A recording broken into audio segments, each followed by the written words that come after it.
Hey guys, Ben from SnowBoardGamer. Welcome to This Week in Board Games, episode 27. In this weekly segment, I do quick reviews on all the games we played the last week, go over any interesting board game news, and show any new purchases.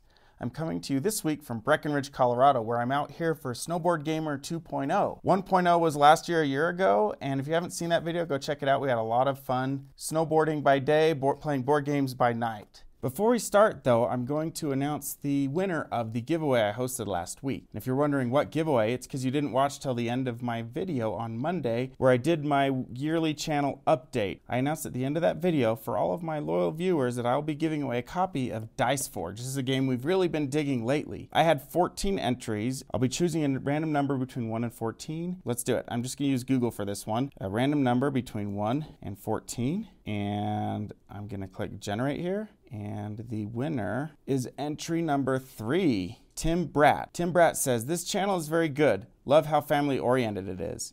Dice Tower and other channels are good too, but I can relate to your channel so much more. Keep it up." Thanks, Tim, and thanks for following along, guys. Every person who entered left a number at the end of the comment. It was a little bit of a cryptic way to enter the giveaway. The number referencing their favorite game on Board Game Geek. And Tim's favorite game is Scythe. It is in my top 5 as well. It's a great game. Some of the other games that were entered in as their favorites were Dominion, Viticulture, Splendor, Catan, 5 Tribes, Bonanza, Eminent Domain, Century Spice Road. Some really great games. Now let's get on with the rest of the show. We kicked the week off by playing Dice Forge. Dice Forge is for 2 to 4 players, ages 10 and up, and plays in about 45 minutes. Each player has 2 dice. On your turn, you can buy new dice faces. You pop the old ones off and put the new one on, essentially upgrading your dice. Really cool concept. It's just very satisfying to upgrade your dice and improve your chances of rolling something good. All right, everyone rolls. Okay. Ooh, sick. I get 1 red, which I'm maxed out here. I get 2 victory points and 2 blue shards. And now I get to, because of those cards, I'm going to re-roll this guy twice. I'm going to now spend 5 reds, 1, 2, 3, 4, 5, to buy this, which gives me one of these dice, which copies someone else's die whenever I roll it. And I'm going to replace that 1 there with that. And that is my turn. We're really digging Dice Forge lately. Really fun. Next, before we headed out to Breckenridge, Travis's friend Alex challenged me to a game of Twilight Struggle. One person plays as the US, the other person plays as Russia. You're spreading either capitalism or communism throughout the world, and the cards are events from the actual Cold War. So it's actually very historical, and I've learned a lot about history playing this game.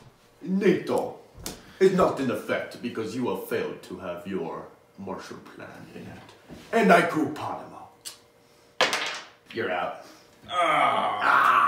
This is a really great 2-player game. It's a long one though. It plays in 2 to 3 hours and is for ages 13 and up. The next game we played is Secret Hitler. You need a minimum of 5 players and it plays up to 10, ages 17 and up, but you can play with teenagers, and plays in 45 minutes. Secret Hitler is a pre-World War II themed game with a liberal government in Germany trying to keep things together while the fascists try and infiltrate the government and install Hitler as their leader. If you're liberal, you're trying to figure out who the fascists are and not get them elected into power. It's my favorite social game and our top played game of 2017. You have to kill him. He's fascist. He's framing me.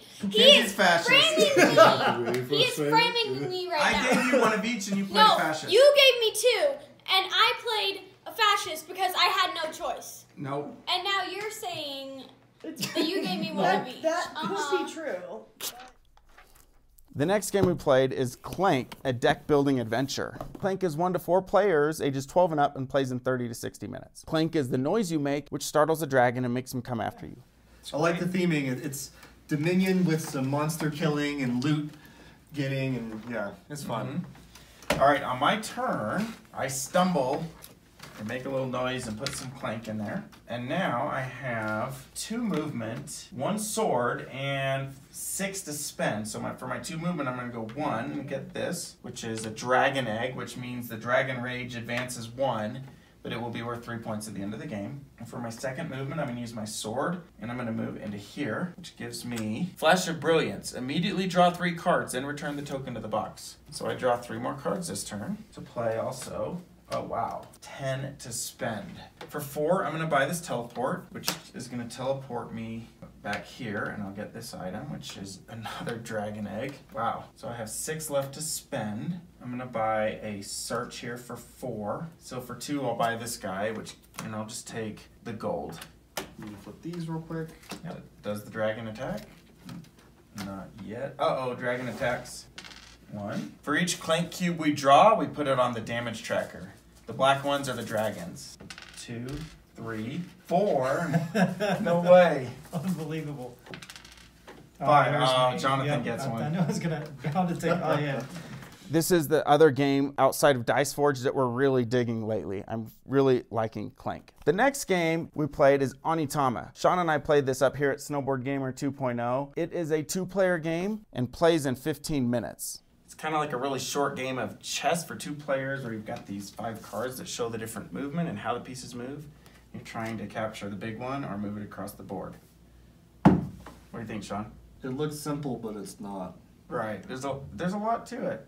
The next game we played is Pass the Pigs. Pass the Pigs has been around over 40 years. It first came out in 1977. This is a silly game where you're literally rolling pigs, kind of like dice. And depending on how they land, you score points.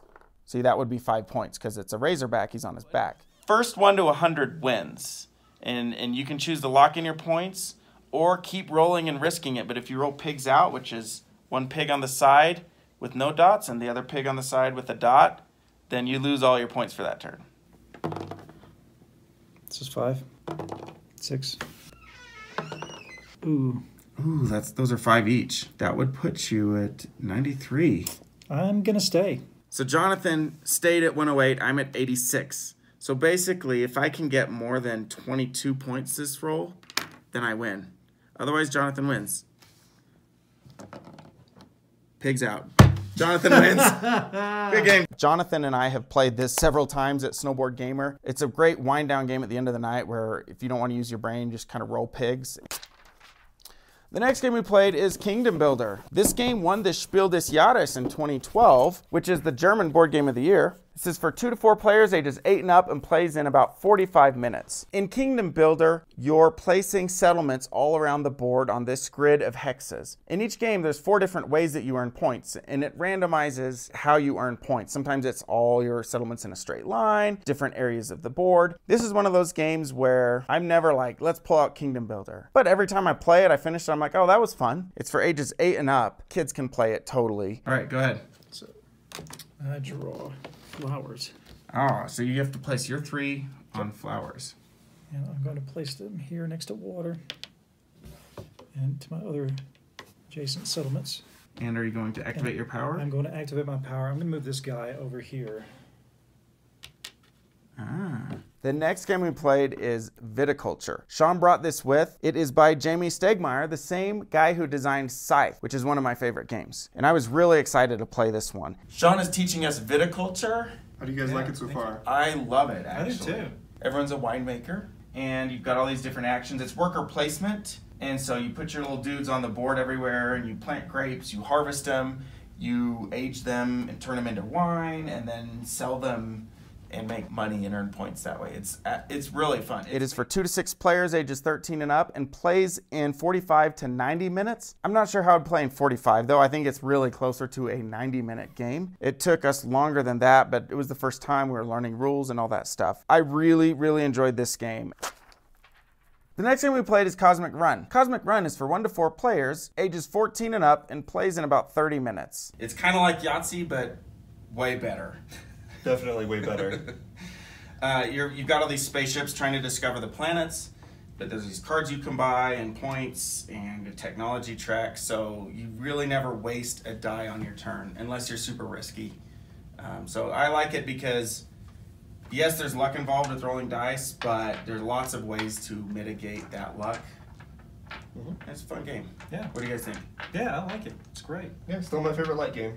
This game is out of print, but they are kickstarting version 2 of this called Cosmic Run Regeneration the end of February. So look for that on Kickstarter. I'll be sure to mention it when that comes out. The next game we played is Mechs versus Minions. This game is a behemoth. It's huge. It's made by the same company that makes the video game League of Legends. In this game, everyone controls a mech, and you're moving around the board and working together to try and defeat all the minions and achieve the objective of the mission. There are 10 missions that the game comes with. We played mission 1 out here at SnowBoardGamer. It was a lot of fun. Got a little stressful at times. At one point, we thought we were going to lose. We're trying to get the bomb over to here without it dying. It's down to 1 health. We're kind of in a little bit of a critical spot here. We ended up pulling it off. The basic way the game plays is you deal out cards and you take turns choosing which card you want, and those cards you place in your command line. You're essentially programming your robot.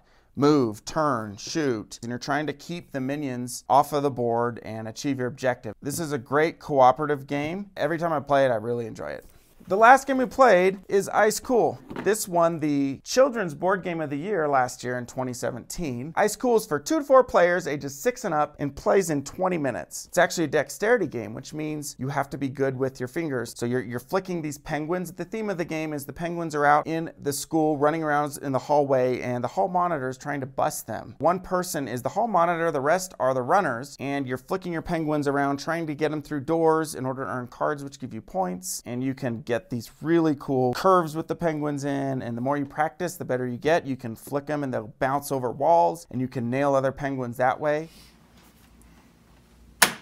Oh, did you see that?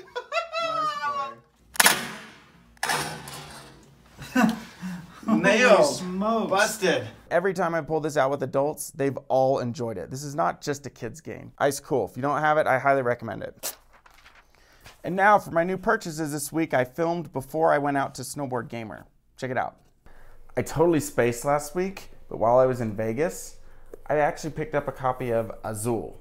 I'm really excited for this one. It's going for $100 on Amazon right now. They're out of stock in my local game store. And I found this at Meepleville in Las Vegas for $39.99, which is regular retail price. So I snagged it. I've heard a lot of good things about this. Excited to give this one a try. I did pick up one more. This is the game I played in Las Vegas called Concordia with this ridiculously long box. I'm excited to crack this open and play some more of it. As far as board game news goes, the game topper that's supposed to come in February for our board game room, it's not coming until 3 weeks later, so end of February, maybe early March. Not too bad of a delay. Stuff happens. I'm super excited to get that game topper, get it installed in our game room. As far as our weekly board game room update goes, we installed all the hardware on all the drawers around the board game room. I just set this one in here. It's not screwed in, but this is what the drawers are going to look like. So we're going to have all these vertical pieces on the doors, and then the horizontal, and then the vertical again. I think it's going to look really cool in here. Yeah, it's going to look really like modern. Just finished putting in the rest of the hardware. What do you think? Got the drawers here with this nice chrome handle all the way across so you can grab it anywhere and open it. And same with these, they're just vertical. Well, that's it for this week in board games. Thanks for watching, everyone. Subscribe for more board game videos, and we'll see you next time. Bye.